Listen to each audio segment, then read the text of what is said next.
National Weather Service in Morristown has issued a tornado warning for Anderson County, Knox County, Morgan County, Rowan County until 9:45 p.m.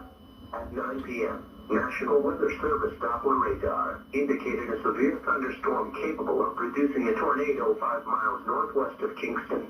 Doppler radar showed this tornado moving east at 55 miles per hour. Locations in the warning include Oak Ridge, Clinton, Knoxville, Oliver Springs, Dearmond, Carnes, Powell, Norris, and Halls.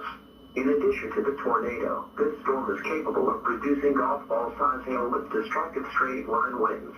The safest place to be during a tornado is in a basement. Get under a workbench or other piece of sturdy furniture.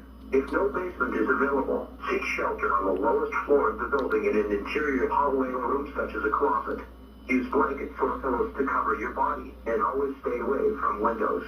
If in mobile homes or vehicles, evacuate them and get inside a substantial shelter. If no shelter is available, lie flat in the nearest ditch, or other low spot and cover your head with your hands.